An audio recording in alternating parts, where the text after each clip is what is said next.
And I think as we talk, I mean, a lot of this show, we really focus on kind of data's role in the transition to value-based care.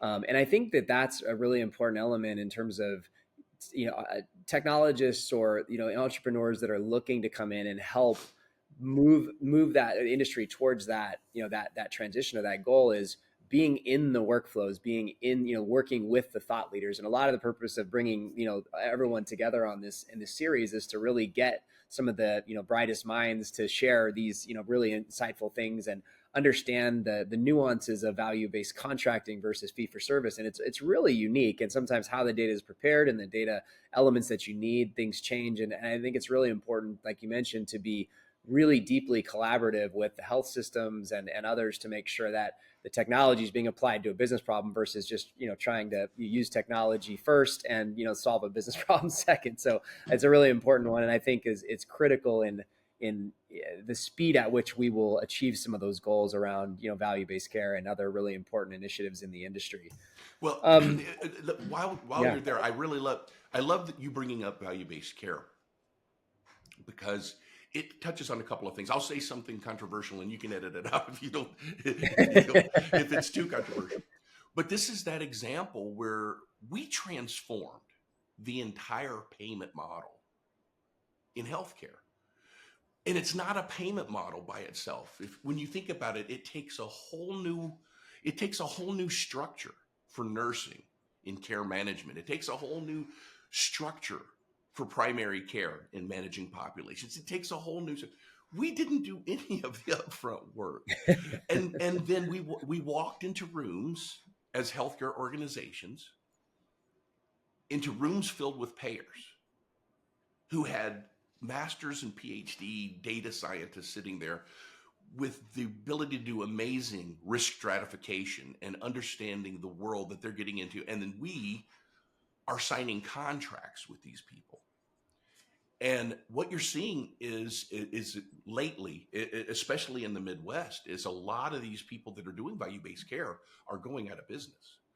We're losing a lot of good hospital systems because that model hasn't been working as anticipated, I think, for some people. And so there are people that are clinging on to various amounts of fee-for-service kind of reimbursement.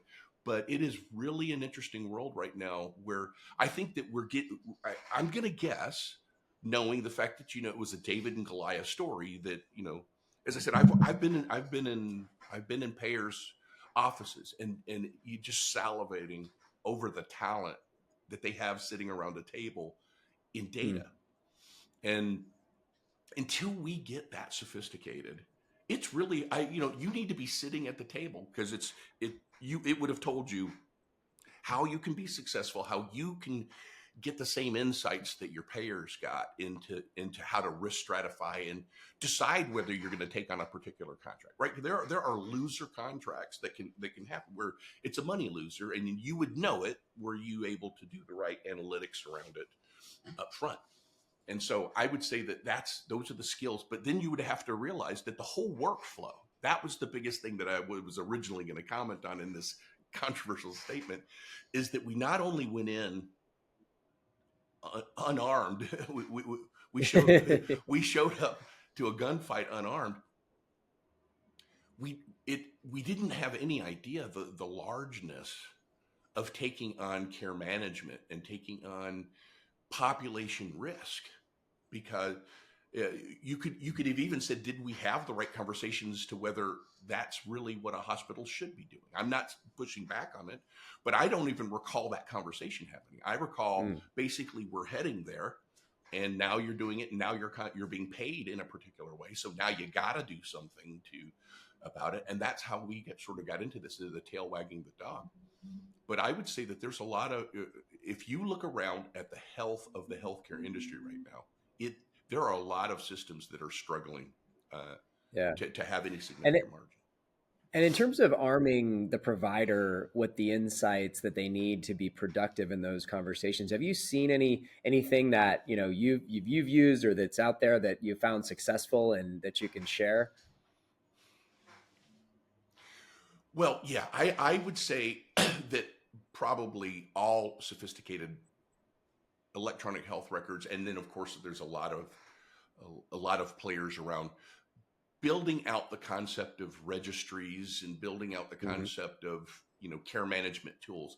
At the at the core, we haven't gotten to a point where there isn't a significant human need, right? When you talk about, but with care management, in essence, the way you look at it is you use the data to build a population, for example, a population of people that have diabetes. And then Yeah. you design out the key elements of what are the things around diabetes that are key things that you want to make sure that you measure at appropriate intervals and keep within particular ranges and those kinds of things. And you build out, again, it's building out the model, and then you have someone sit on top of the model and flag it when somebody Yeah. falls off the. So it's really, that's the most those. And when you think about it, that's really not sophisticated tools, right? Those that's just using your data the way you could use data. It's building the model of your population and deciding what you want to do to your population. I think as there are people beginning to get to risk stratification tools and using, again, AI and some good algorithmic thinking to begin to predict. You know, that's what the payer did. They Yeah. already have an idea about what your risk is for having an MI by the time that you're 60 years old. We don't have that information, right? And we're the ones that would have to take care of you. So we've got to get to the world where we're not just measuring it for payment, we're measuring it to begin to early intervene and predict when things are going wrong long before it's obvious to the human observer.